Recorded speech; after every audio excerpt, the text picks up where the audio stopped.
हाय बच्चों, welcome to maths गुरु। मेरे प्यारे बच्चे 12th क्लास के तो बहुत बोर हो गए थे आप लोग पढ़ कर मैट्रिक्स, डिटरमिनेंट, इनवर्स ट्रिग्नोमेट्री, इसलिए सोचा कुछ आज नया वीडियो बनाऊं। बच्चों की डिमांड आया, बहुत सारे बच्चों ने हमें स्पेशल कॉल किया या मैसेज किया कि सर कुछ नया कराओ हम लोग की। तो सबसे फेवरेट टॉपिक जो हमारा था वो कॉन्टीन्यूटी। कंटिन्यूटी जैसे 11th क्लास में आप छोड़े थे ना, लिमिट्स एंड डेरिवेटिव की जहाँ पर छोड़े थे वहीं से स्टार्ट होता हमारी कॉन्टीन्यूटी।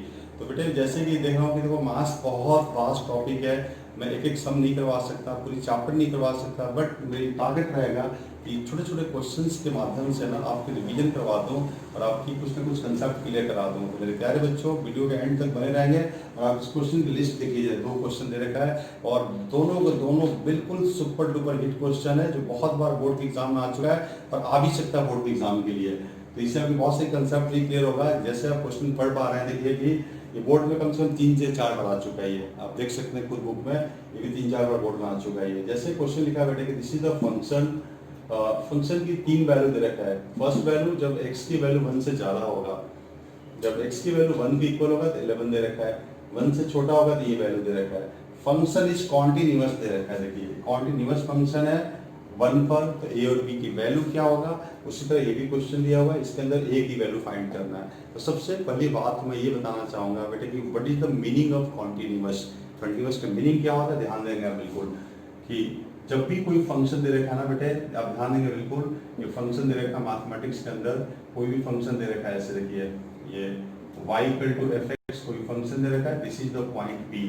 तो जस्ट पॉइंट से पहले ना p माइनस एच होता है और पॉइंट के बाद क्या होता है p प्लस एच होता है। ये this is called LHL and this is called RHL होता है, इसको RHL बोलते हैं। This is called left hand limit and this is called right hand limit होता है। p इज द पॉइंट होता है हमारा। तो सबसे पहले देखिए हम क्या निकालते हैं, LHL। LHL को हम बोलते हैं लेफ्ट हैंड लिमिट। इसके अंदर हम क्या करेंगे, h टेंड्स टू 0 और x के जगह पर ना p माइनस एच डालना होता है। उसके बाद हम निकालते हैं RHL। RHL के लिए वो क्या करते हैं हम लोग कि x के जगह पर ना p प्लस एच निकालते हैं और तीसरी वैल्यू क्या होता है, f ऑफ p निकालते हैं हम लोग। f ऑफ p, जो f ऑफ p निकालने के लिए हम लोग x के जगह पर सिंपल p पुट कर देते हैं हम लोग। अब देखो ध्यान से बेटे, अगर तीनों वैल्यू आपस में इक्वल होगा ना, अगर देखो ध्यान से यहाँ पर तीनों आपस में इक्वल होगा, इफ LHL इक्वल होगा किसका, RHL का, equal to at the point होगा, तभी फंक्शन हमारा कंटिन्यूअस होता है। देन फंक्शन इज क्या होगा, continuous at x equal to p होगा, तभी फंक्शन को हम कंटिन्यूअस बोल सकते हैं, अदरवाइज कंटिन्यूअस नहीं होगा। किसी भी फंक्शन को कंटिन्यूअस होने के लिए LHL, RHL और एट द पॉइंट, ये तीनों के तीनों पार्ट क्या होना चाहिए, इक्वल होना चाहिए, तभी फंक्शन कंटिन्यूअस होगा, नहीं तो कंटिन्यूअस नहीं होगा। ये ध्यान रखना है। इसमें कोई भी अगर फेल हो गया ना, अगर LHL RHL की इक्वल नहीं है या ये दोनों इक्वल है इसके इक्वल नहीं है, तो फंक्शन क्या होगा, कंटिन्यूअस नहीं होगा। फंक्शन क्या होता है, डिसकंटिन्यूअस हो जाता है। ये ध्यान रखना है। तो कंटिन्यूअस का मतलब कि कहीं ग्राफ ब्रेक नहीं होना चाहिए, बिल्कुल स्मूथली ग्राफ चलना चाहिए, ये ध्यान रखना है आपको। तो this is called LHL RHL and eight the point होता है, ये ध्यान देना है बिल्कुल आपको। तो मैं इसको मिटाता हूँ, ये क्वेश्चन करना हमें, आप ध्यान देंगे बिल्कुल कि साथ में बेटे ये भी ध्यान रखना है आप लोगों को, कभी भी लिखा होना ऐसे, अगर लिखा हुआ है x tends to p plus लिखा हुआ है, इसका मतलब देखिए क्या होता है, p प्लस का मतलब होता है कि देयरफॉर x की वैल्यू p से बड़ा होता है ये। और कभी लिखा हो ना x tends to p minus, इसका मतलब p से छोटा होता है, ये ध्यान रखना है। और जनरली क्या होता है, ये दिस इज फॉर RHL होता है, ये this is for RHL and this is for क्या होता है, LHL होता है, ये ध्यान रखना है। ये LHL और RHL के लिए होता है, ध्यान देना है। ये p प्लस मतलब x की वैल्यू p से ज़्यादा होगा और p माइनस मतलब क्या होता है, x की वैल्यू p से छोटा होता है। ये हमारे 12th के बच्चे बिल्कुल ध्यान देंगे, बिल्कुल इनिशियल टॉपिक बता रहा हूँ और आपने 11th में बहुत पढ़ा हुआ है, इसलिए आपको समझ में आ जाएगा, कोई दिक्कत नहीं होगा। तो इस क्वेश्चन में देखिए क्या रखा है, कॉन्टिन्यूअस वर्ड दे रखा है कॉन्टिन्यूअस। कॉन्टिन्यूअस का मतलब देखो ये भी होता है, ध्यान रखना बेटे, कोई भी ग्राफ अगर स्मूथली चल रहा है, ऐसे देखिए ग्राफ अगर स्मूथली चल रहा है तो दिस इज कॉन्टिन्यूअस फंक्शन होता है, कॉन्टिन्यूअस होगा। और कोई ग्राफ अगर ब्रेक हो रहा है, ऐसे देखिए कोई ग्राफ अगर ऐसे बन रहा है, इसके बाद ऐसे बन रहा है, ऐसे बन रहा है, दिस इज नॉट डिसकंटिन्यूअस, ये कॉन्टिन्यूअस नहीं होगा, ये कॉन्टिन्यूअस ग्राफ होगा। ये ध्यान रखना, जो ग्राफ ब्रेक होता है ना, टाइम टाइम पर ब्रेक हो जाता है, उसको बोलते हैं हम लोग डिसकंटिन्यूअस बोलते हैं। और जो ग्राफ बिल्कुल स्मूथली चलता है ना, दैट इज क्या होता है, कॉन्टिन्यूअस ग्राफ होता है। जो कहानी बहुत लंबी चौड़ी है, इसलिए इतनी सी बातों से हम डिस्कस नहीं कर सकते हैं। यहाँ जो मेन टारगेट है इस वीडियो का, इस 2 क्वेश्चन को मुझे समझाना है कि कैसे किया है, इसको ध्यान देना आपको बिल्कुल।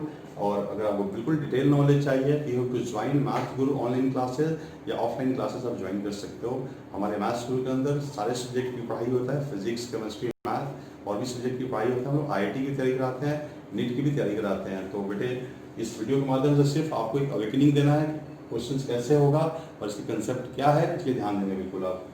तो सबसे पहले देखिए ध्यान से इस क्वेश्चन में क्या करना है हमें कि जैसे कि फंक्शन दे रखा है बेटे, कॉन्टिन्यूअस दे रखा है, हमें ए और बी की वैल्यू फाइंड करना है। ये साफ साफ दिखा, देखिए ये 1 से छोटा, ये 1 से छोटा है, दिस इज फॉर LHL।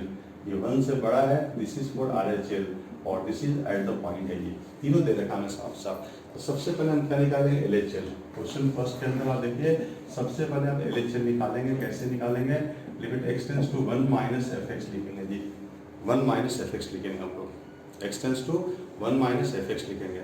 जैसे कि मैंने बताया कि 1 माइनस का मतलब क्या होता है, x की वैल्यू 1 से छोटा होगा।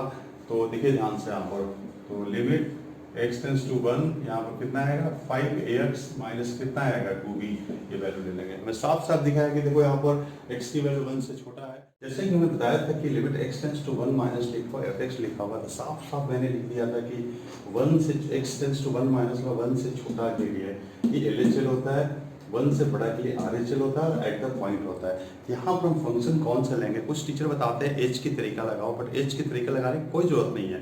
हमने साफ साफ लिखा कि x 1 से छोटा है, तो what is the value of fx, fx की वैल्यू 5ax माइनस में 2b होगा। यहाँ हमने 1 पुट कर दिया, देयरफॉर कितना आएगा 5a माइनस 2b आ गया। ये हमारा LHL कैलकुलेट कर लिया मैंने। अब हम निकालेंगे RHL। RHL निकालते हैं हम लोग यहाँ से। RHL हम कैसे लिखते हैं जी, limit x tends to 1 plus fx लिखते हैं। मैंने ये भी डिस्कस किया था, जब 1 प्लस का मतलब क्या होता है, 1 से बड़ा, 1 से बड़ा। इसको रीड करेंगे, जब x की वैल्यू 1 से बड़ा होगा तो fx की वैल्यू क्या होगा जी, साफ साफ दिख रहा है देखो जी, fx की वैल्यू जब x 1 से क्या होगा, ज्यादा होगा। तो हम क्या लिखेंगे यहाँ पर, यहाँ लिखेंगे आराम से x टेंड्स टू 1 और दिस इज 3ax प्लस कितना लिखा है b। यहाँ से वैल्यू कितना आ गया बेटे, 3a प्लस b आ गया जी। इसके बाद हम निकालेंगे एट द पॉइंट निकालेंगे, फॉर फन हमें 11 दे रखा है। तो हमने तीनों वैल्यू निकाल लिया, LHL भी निकाल लिया, RHL भी निकाल लिया और एट द पॉइंट निकाल लिया। अब हम क्वेश्चन पर आते हैं कि क्वेश्चन में क्या दे रखा है जी।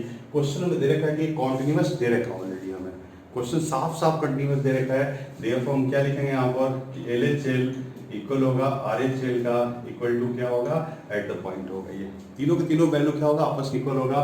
This is the LHL, this is the RHL and this is the eight the point. तीनों वैल्यू आपस में क्या करेंगे, इक्वेट करेंगे। यहाँ हम इक्वेट कर रहे हैं। LHL कितना हमारा दिख रहा है, देखो कि 5a माइनस कितना लिखा है 2b, RHL लिखा हमारा 3a प्लस b लिखा है और ये 11 लिखा है। यहाँ से हम क्या करेंगे कि दो इक्वेशन बनाकर हम इनको सॉल्व करेंगे। तो मैं ऊपर में सॉल्व कर रहा हूँ, ध्यान देंगे बिल्कुल।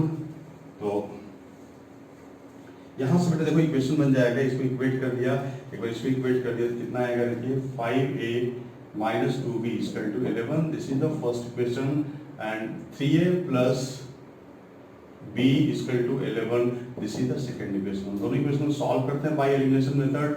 फर्स्ट को 1 से मल्टीप्लाई किया और सेकंड को 2 से, और इसको हम ऐड कर देंगे। तो कितना आएगा जी, 5a minus 2b equal to 11 and this is 6a plus 2b, this is 12a equal to 22 आएगा। इसको हमने ऐड कर दिया तो 17 है एंड दिस इज द 33 आएगा। ये कैलकुलेशन तो मिस्टेक नहीं होगा कहीं पर।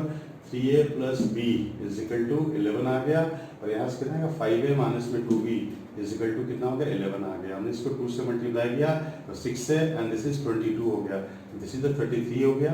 तो यहाँ पर हमने मिस्टेक किया, थोड़ा सा मिस्टेक किया, ध्यान देंगे आपको 6 लिखना चाहिए था, ये कितना आएगा 11 आएगा। मेरा हाथ देखो अपने आप से रुक गया था, जब गलतियाँ हो ना हाथ अपने आप से रुकना चाहिए, ध्यान रखना है बिल्कुल, ठीक है। तो कहीं ना कहीं मिस्टेक हो रहा था। तो यहाँ से a की वैल्यू कितना आएगा 3 आएगा, देयरफॉर b की वैल्यू कितना आएगा 9 माइनस कर लिया तो दिया हमारा आंसर आ गया जी। तो ऐसे क्वेश्चन बोर्ड में ये बहुत बार आ चुका है और बोर्ड के एग्जाम के लिए बहुत इंपॉर्टेंट है, ध्यान देना इस चीज़ को कि बार बार प्रैक्टिस करने से ही होता है। तो जैसे कि मैंने बताया फर्स्ट क्वेश्चन, उसी तरह आप देखिए सेकंड क्वेश्चन को भी करेंगे। इसमें भी साफ साफ दिख रहा है कि देखो 0 पर कॉन्टिन्यूअस दे रखा हमें, 0 पर कॉन्टिन्यूअस दे रखा है। तो साफ साफ दिख रहा है कि LHL, आप देखिए यहाँ पर ये क्या हो गया जी LHL, ये क्या हो गया आपका RHL और ये आपका एट द पॉइंट हो गया, दिस इज f ऑफ 0 आ गया। तो मेरे बच्चे प्यार से आप इस क्वेश्चन को ट्राई करेंगे ना तो आराम से सॉल्व हो सकता है। आप इसको होमवर्क में जरूर ट्राई कीजिए, मेरा वीडियो देखिए, वीडियो को देखकर आप इस क्वेश्चन में जरूर ट्राई करना। ये साफ साफ दिख रहा है कि आप LHS में क्या लेके चलोगे जी, साफ साफ दिख रहा है कि 0 से छोटा है ये, तो ये फंक्शन LHS होगा। ये फंक्शन 0 से बड़ा है तो ये क्या होगा, RHS होगा। और ये एट द पॉइंट है। अब तीनों को हम आपस में इक्वेट कर देंगे, वहाँ से इक्वेशन फॉर्म हो जाएगा, उसके बाद आराम से हो जाएगा। अगर ये क्वेश्चन ही सॉल्व होगा तो आप इसको कमेंट बॉक्स में लिख सकते हो, मुझे व्हाट्सअप कर सकते हो, कोई भी डाउट हो तो। बाकी देखिए ये दो क्वेश्चंस का मैंने कंसेप्ट बताया बच्चों को। बाकी हमारी देखो प्रॉपर सीखने के लिए क्लासेस ज्वाइन करना होगा मास गुरु का, जो ऑनलाइन क्लास भी अवेलेबल है, और बाद में लॉकडाउन के बाद हम ऑफलाइन क्लास भी स्टार्ट करेंगे। तो मेरे प्यारे बच्चों, आप इस वीडियो को देखिए, प्रैक्टिस कीजिए, आगे कमेंट कीजिए, मेरे चैनल को जरूर सब्सक्राइब करना। Thank you very much, all the best.